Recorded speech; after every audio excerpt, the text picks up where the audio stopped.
Vicente, deixa ele morrer de rir aí, vamos seguindo aqui. Tá vermelho. Ele começa. Olha lá. Vicente, vamos começar a falar um pouquinho, queria falar com você sobre os preços do milho, né? Voltar aí no patamar positivo nessa terça-feira, investidores já de olho aí nas lavouras americanas, aqui no Brasil, a safrinha deve aí bater recorde já de produção. Queria que você trouxesse aí, fizesse uma análise, na verdade, desse cenário aqui pra gente do milho. O cenário americano, ele tem um comportamento, né, de fundamento diferente do cenário brasileiro. Então, nesse momento, os Estados Unidos ele ainda está num processo que a gente chama de mercado climático, weather market, né, aonde todas as oscilações de questões de chuva ou excesso de chuva, falta de chuva, muito sol, pouco sol, todo esse mercado climático ele influencia diretamente a produtividade. Então, o que nós temos nesse momento para os Estados Unidos é praticamente aí indo para a fase terminal desse mercado climático, já com a definição da produtividade, tanto que nessa segunda-feira já se iniciou o Crop Tour da ProFarmer, que é exatamente para trazer dados para o mercado com uma maior precisão e também de velocidade do que o USDA vai trazer só no mês de setembro ali, né, no mês de outubro, dados mais precisos quanto à questão de produtividade. Então esse Crop Tour começa agora exatamente porque nós já estamos na fase final para definição de produtividade desse milho, né? Nesse momento a gente tem alguns estados nos Estados Unidos, produtores de milho que são importantes, por exemplo, ali a questão da Dakota do Sul e mesmo o Nebraska, com um risco de quebra grande devido a essas questões de clima. Então, eles devem ficar muito abaixo da produtividade média nacional que o USDA colocou, que é por volta de 175 bushels por acre, e isso vai trazer esses estados tendo uma possibilidade de uma redução dessa produtividade, vai trazer pressão sobre os preços em Chicago.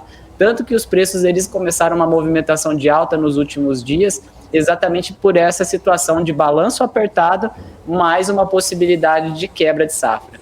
Já no Brasil, nós temos ali a safra praticamente colhida nos principais estados produtores do milho safrinha, que é o milho de segunda safra, aonde a gente tem, nesse momento, uma possibilidade de uma oferta de 88 a 85 milhões de toneladas, depende da consultoria que está oferecendo essa informação, mas existe no mercado essa expectativa de produção. Então nós vamos ter muito milho para poder exportar e também recompor os estoques que estavam bastante baixos, né, devido à questão de quebra de safra do ano anterior, né? Então o safrinha de 2021 teve uma quebra bastante importante, então os estoques eles foram consumidos, então esse ano nós vamos conseguir repor os estoques que são necessários para a gente ter ali essa passagem da entre safra, né, até a entrada de novo do milho, que seria verão de 2023, e também a gente vai ter milho para fazer ali o processo de exportação. Nesse mesmo momento, né, nós temos comportamentos também distintos, onde a gente tem a Ucrânia, né, então distintos entre o mercado interno e o mercado internacional, né? Então no mercado internacional nós temos a Ucrânia começando a participar mais das exportações, então com prêmios mais agressivos para poder sair a temporada anterior, né, o milho da temporada anterior entrar dentro dos armazéns, o milho da temporada nova, então eles precisam realizar as vendas, então há um fluxo de navio maior, já começou a ter ali um processo de exportação melhor, e isso daí traria, a priori, pressão sobre os prêmios. Então o Brasil, ele se tornou um país caro para exportação nesse momento, mais caro que os pares, né? Não caro, mas mais caros que os pares. Então, nesse momento, o que a gente tem é isso, Chicago com bastante prêmio de risco devido a essas questões de quebra que está sendo colocadas. Então, essa semana, o relatório de progresso de lavoura, né, o Crop Progress, trouxe condições de lavoura muito ruins para o milho.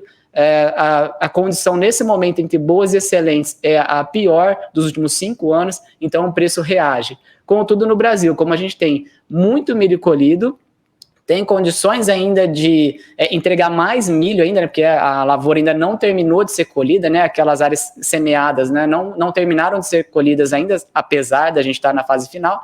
Então a gente ainda tem muita oferta, então os comportamentos de preços entre Brasil e Chicago acabam sendo distintos para esse momento, né? Então, resumidamente, é isso que vem acontecendo entre o mercado do milho internacional e o mercado interno.